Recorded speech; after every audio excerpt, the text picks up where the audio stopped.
lifting up Jesus and opening His Word from Australia, Denmark, Israel, Japan, New Zealand, Northern Ireland, Republic of Ireland, Singapore, South Africa, United Kingdom, Thailand, the Philippines, United States, and throughout the world.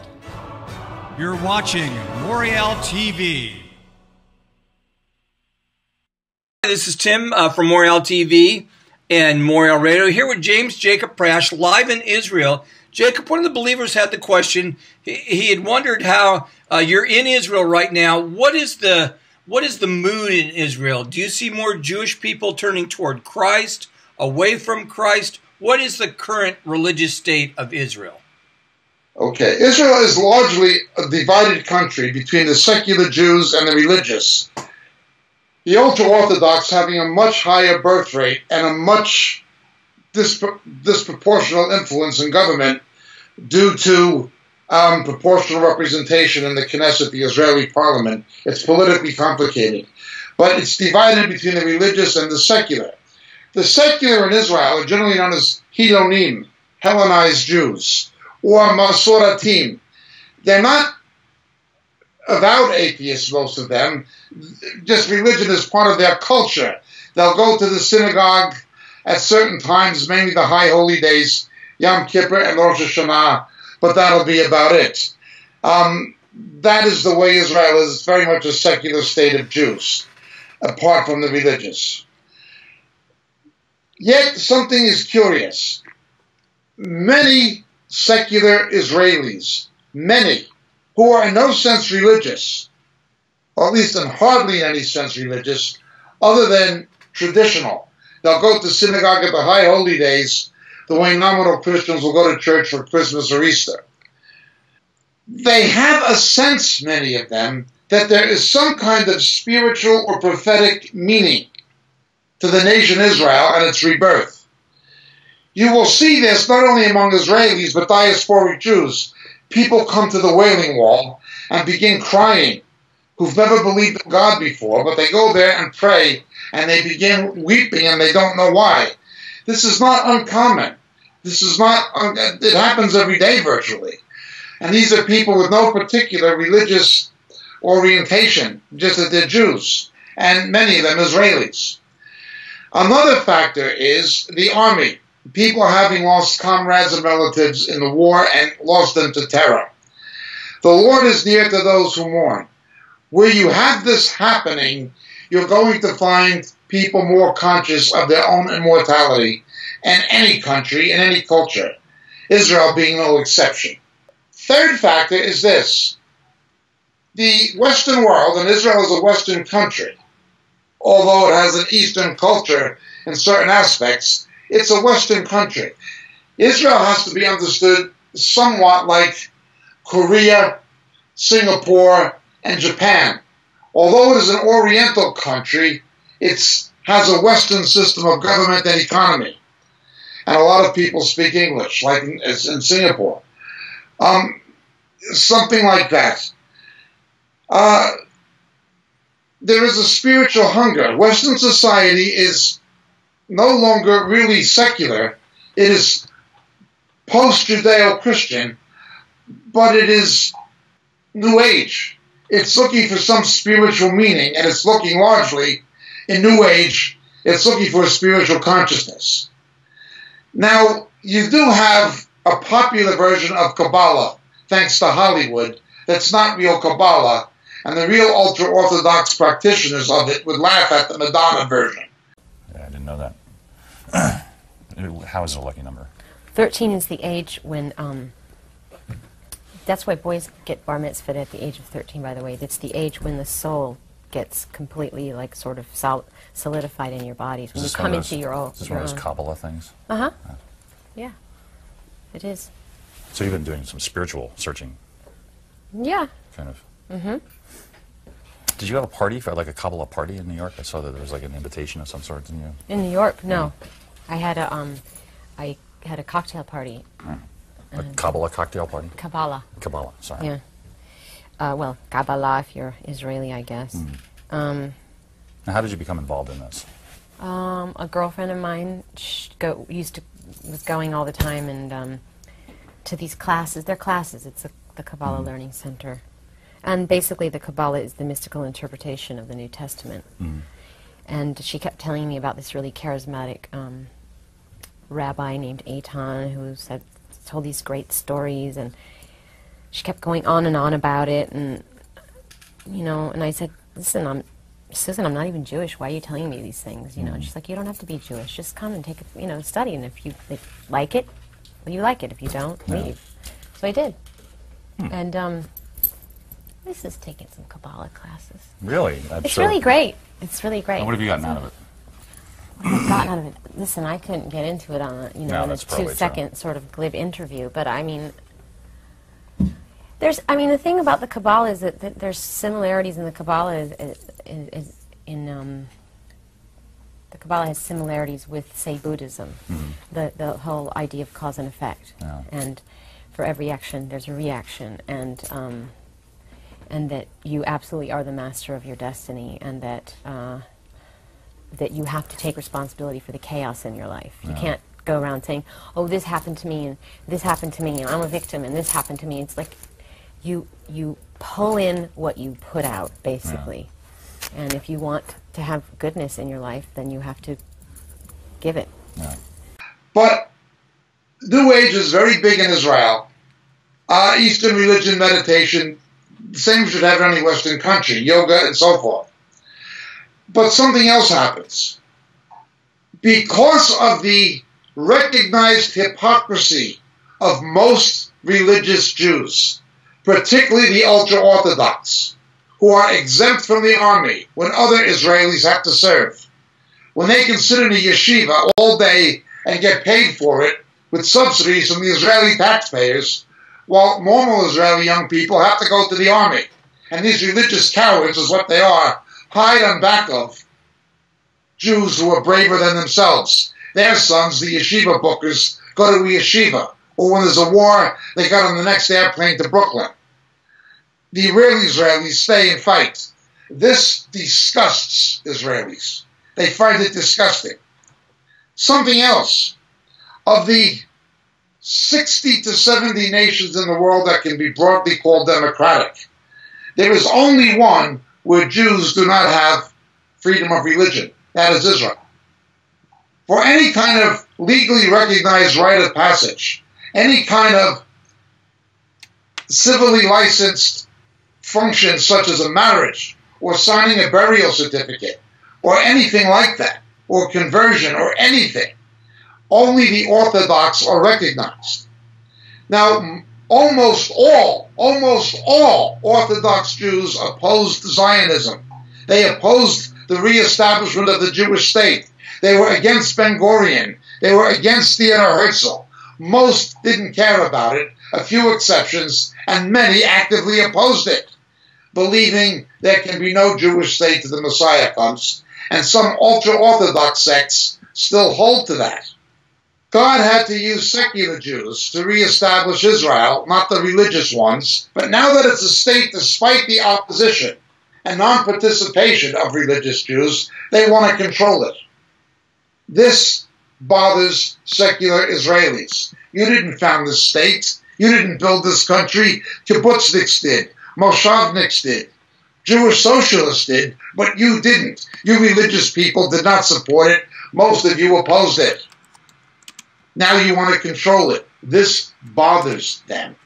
The cowardice of the yeshiva bookers, not serving in the army, bothers them.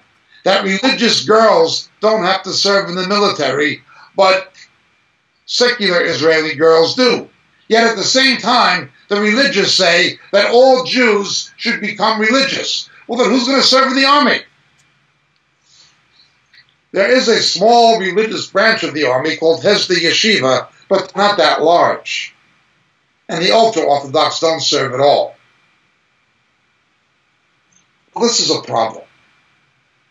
And so, because of the hypocrisy and the cowardice of the Orthodox religious establishment, in a country where Reformed Jews, conservative Jews, cannot even be licensed as rabbis to perform a wedding. People who are even against the state, some of them can. And they're subsidized in the yeshivas for not fighting while the other Israelis have to go to the army. This turns young people off. So fortunately, as a result of this, the stinking corruption, and there's a lot of corruption. Many Israelis describe the kashrut, the kosher certifications in restaurants, as a kind of protection racket almost. The corruption, the hypocrisy, the cowardice turns off secular Jewish young people to Talmudic Judaism, to halakhic Judaism. They don't want anything to do with it. As a result, they look elsewhere, many to Eastern religion. There is a sociological phenomenon where young Israelis get out of the army, and before they begin their university studies, they go to Thailand or to the Far East. Moriel has a branch in Thailand, and it's saturated with Israeli young people after the army. Why is this? Why are they looking elsewhere? Well, because they don't trust or believe the rabbis.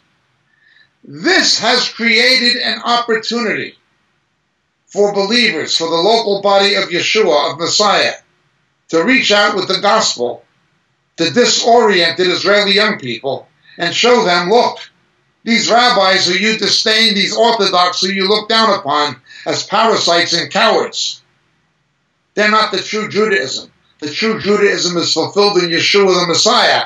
And all Jewish believers in Israel voluntarily serve for the army, including many Arab Christians who don't have to.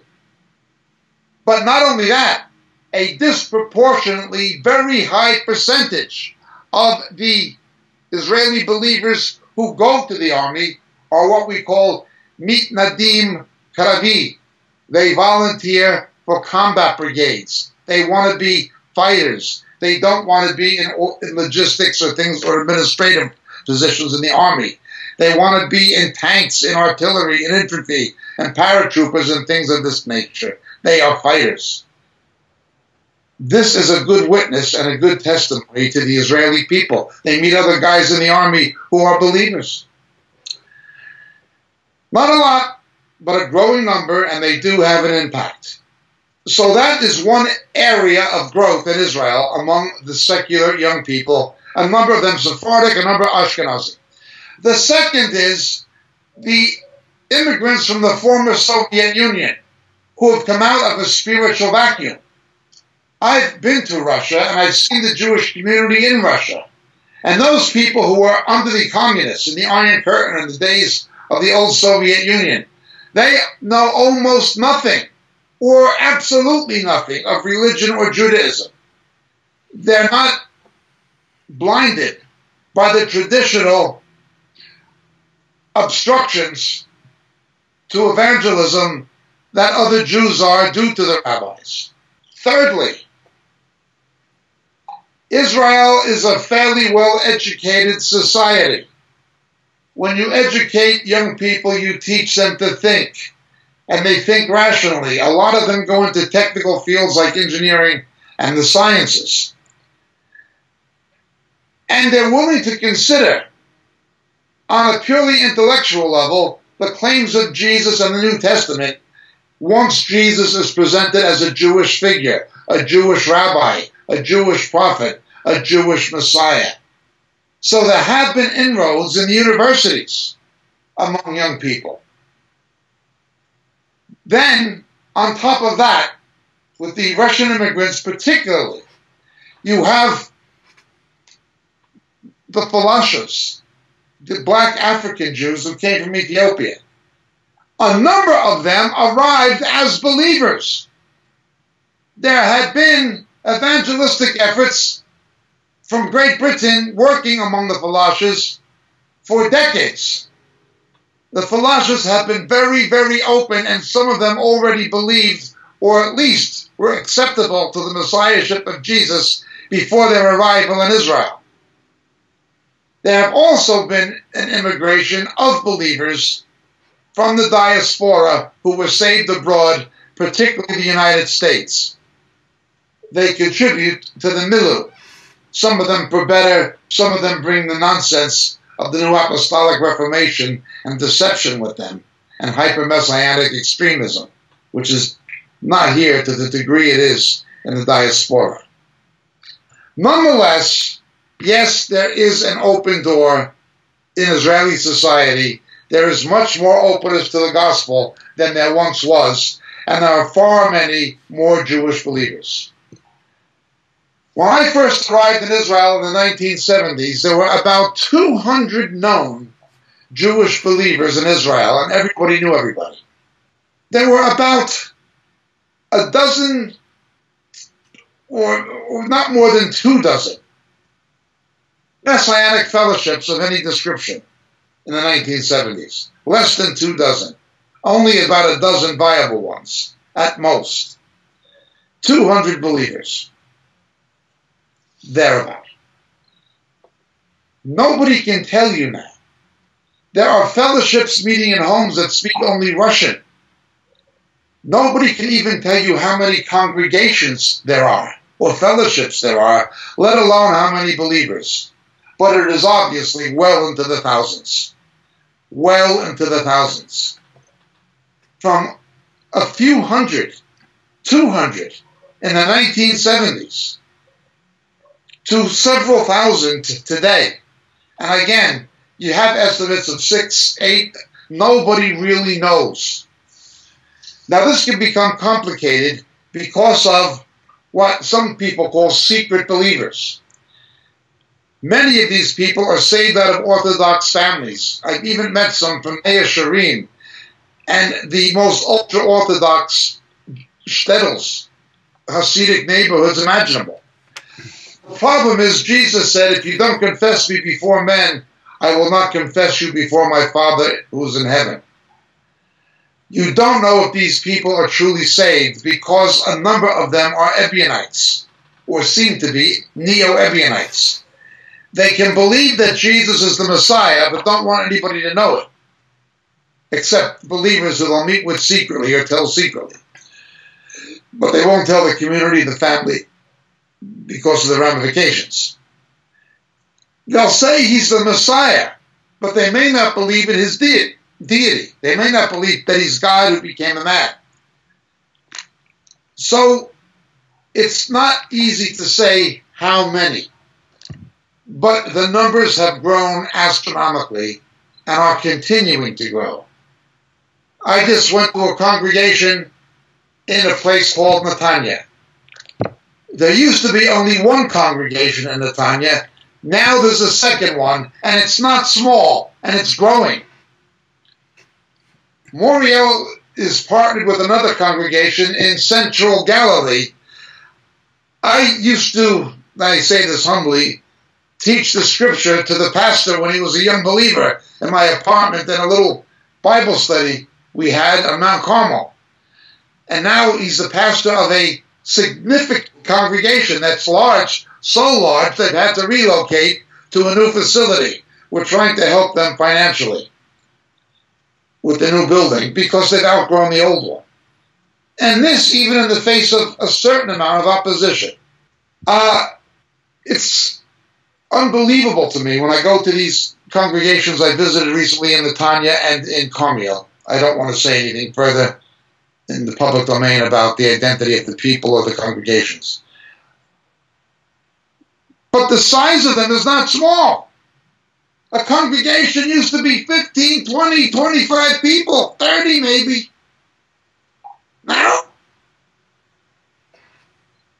200. In addition to smaller ones springing up all the time. God is doing something here in Israel. Right from the beginning, Moriel had the Jerusalem Evangelism Fund, and we urge people to pray for the salvation of Israel and the Jews and the Arabs. The Arab brethren are another story. They're divided.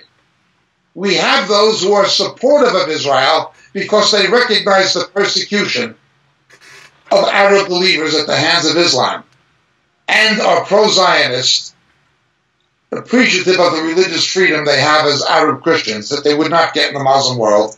There are others, however, that have become de facto apologists for terror.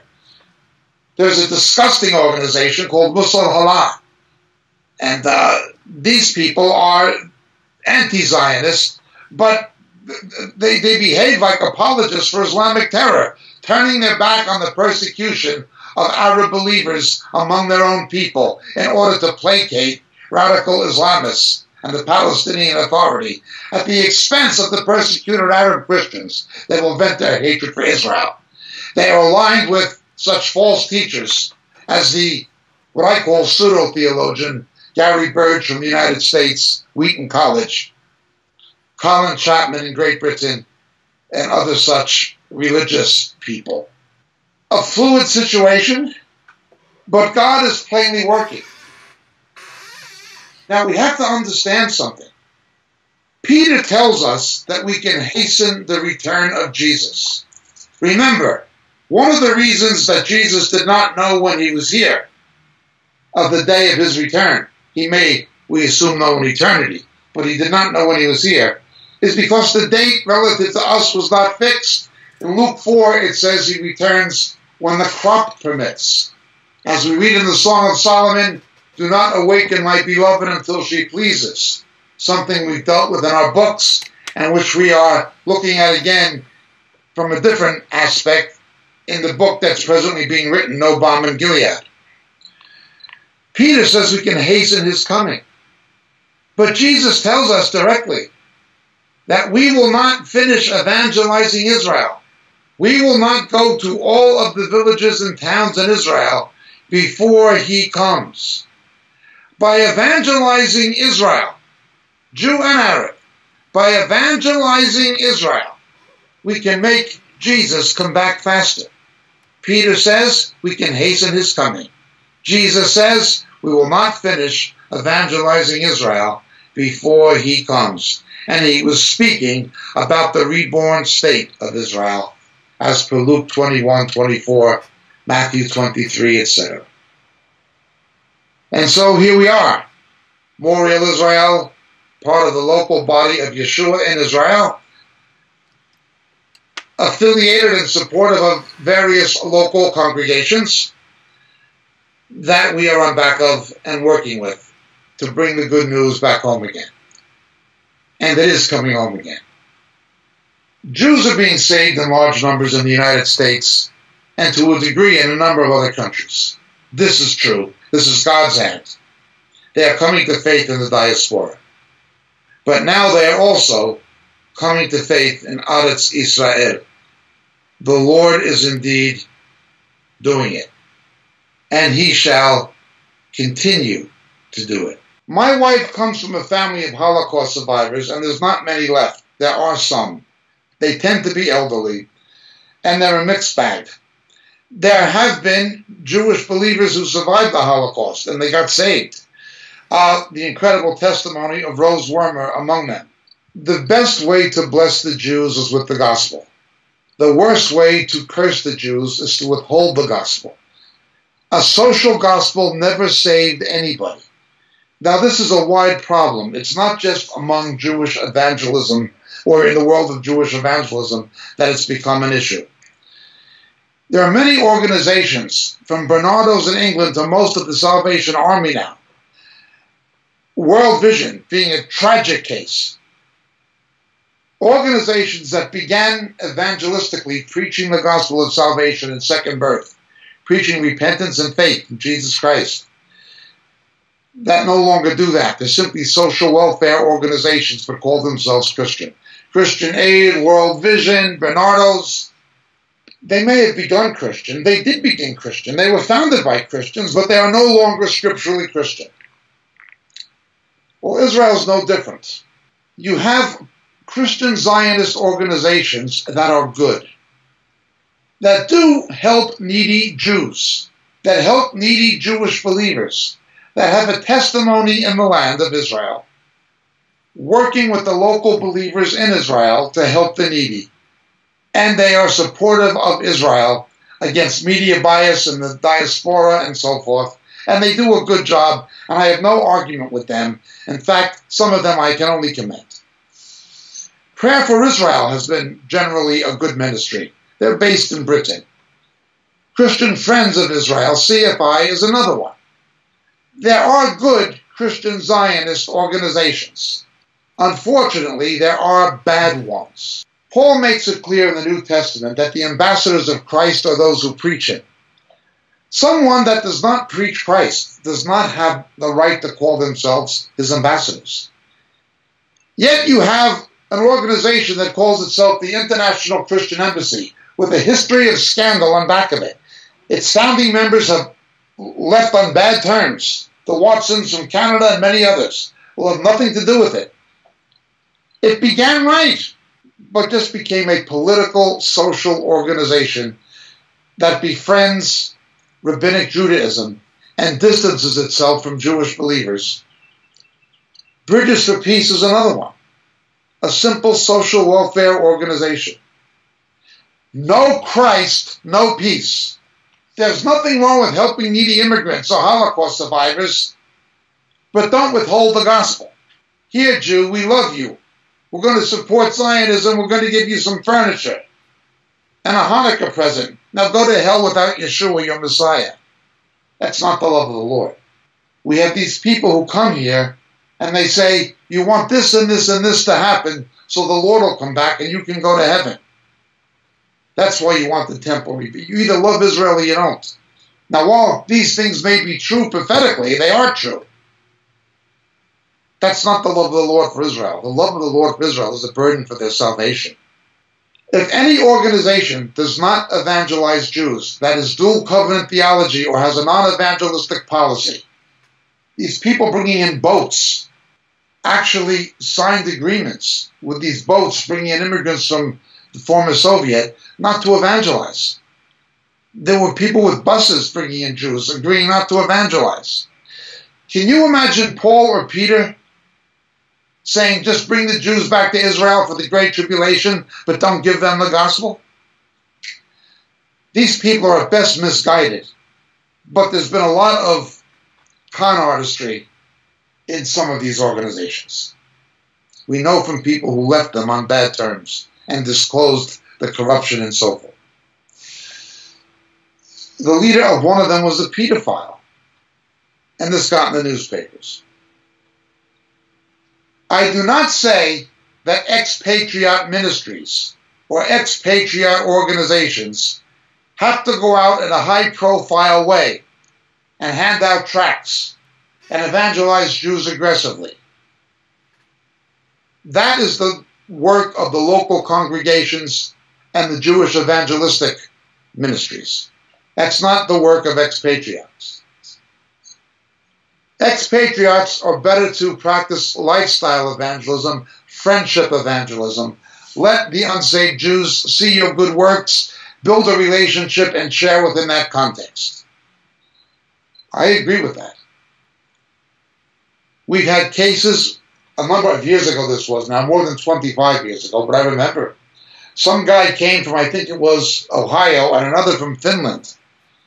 And they preached the gospel publicly on the streets, not in Hebrew, they didn't know Hebrew, not knowing anything about Israel, and not in any kind of cooperation with local believers. They caused violent reactions. They went back to Finland and Ohio and told their churches how they preached the gospel in Jerusalem like the apostles when the local believers are having the windows broken. A terrible thing once happened in Tiberias, but I won't go into it. I don't say expatriate organizations that are supportive of Israel, Christian Zionists, should evangelize in a high-profile way. I do not say that. The local believers need to do that. The Jewish evangelistic organizations do that. However, when you are dual covenant theology and say Jews don't need the gospel to be saved, when you go the way of John Hagee, or when you actually sign an agreement not to give a Jew the gospel at all, like those people with those ships, or when you befriend the rabbinic establishment and distance yourself from the Jewish believers who are Israeli because they're an embarrassment to you and they will cause you inconvenience in your relationship with the Israeli politicians and rabbis. And they do this. They want to be on the platform with the politicians and rabbis, so they will distance themselves from the local believers who are an embarrassment to them. Such organizations should not be supported. They do more harm than good.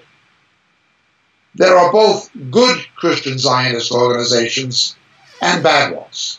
Again, I do not say they should all evangelize in a high-profile way. They should not. They should evangelize in a low-profile way. But if they're dual covenant theology, or if they signed agreements not to evangelize at all, not to give a Jew the New Testament in Hebrew or whatever, keep away from them. Have nothing to do with them. Your prayers and support are needed by the local believers, by the local congregations. They're just diverting resources away from the real embassies, those who preach Yeshua. That's a very good question. We have spoken about it before on a teaching tape, but I do thank you for asking it. It's something that needs to be readdressed periodically. Thank you so much for your question.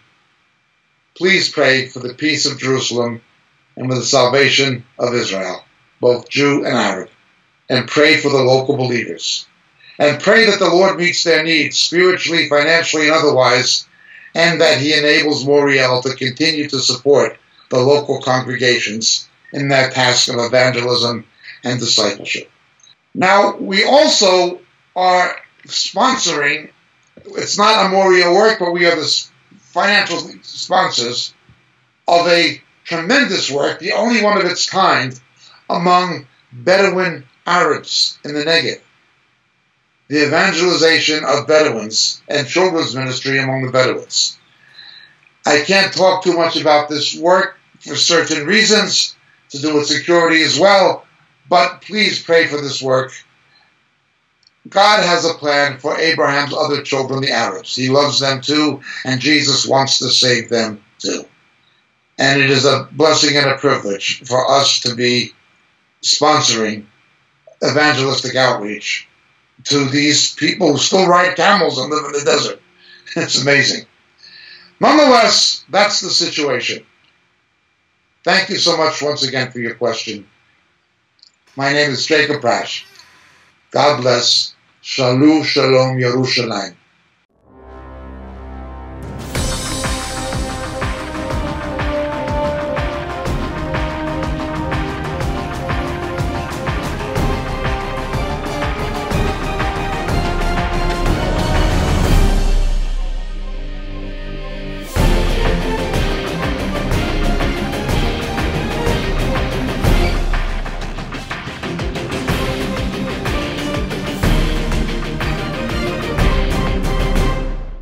Blessings, dear friends. Greetings in Jesus. This is your friend Jacob Prasch speaking to you at the moment from the UK. You know, so many of the questions we get in our Roku broadcast and on our Vimeo clips and on YouTube deal with subjects that we deal with much more extensively in our books. We can't, for the sake of brevity, go into the kind of depth in a TV broadcast we can actually go into in a book. But so many of the questions come from material that are expounded in the books on a much more broader scale that it's almost frustrating sometimes that we can't spend hours and hours answering the questions that are given to us. Obviously, practicality dictates that's not a possibility. The books are there. They're available. They're available in print through the Moriel catalog on the Moriel website, moriel.org.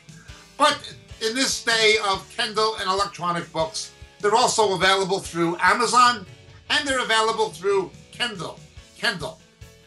The three books that would be the most referred to in the questions we receive are the three latest books. The first being The Dilemma of Laodicea. The Dilemma of Laodicea. It's an exposition of the seven churches in Revelation, culminating with the final two churches, Philadelphia and Laodicea particularly, setting the stage for the return of Jesus. The Dilemma of Laodicea would be the first. The second would be shadows of the beast. Shadows of the beast. How the coming Antichrist, how his identity will be revealed to the faithful church. The rapture will not happen. Will not happen, absolutely not happen, until the faithful church knows who the ultimate beast of Revelation is. That is the Antichrist and also the false prophet. How the identity of the coming Antichrist will be revealed to the faithful church. Shadows of the beast, the second book. And the final and latest one, harpazo. Harpazo. What the scripture actually teaches about the rapture. The snatching away which takes place between the 6th and 7th seals in the book of Revelation. So these three books, The Dilemma of Laodicea, Shadows of the Beast, and Harpazo, all available on the Moriel catalog, all available through Amazon, and all easily available electronically by Kindle. Thank you so much, dear friends. God bless. May Jesus be with you.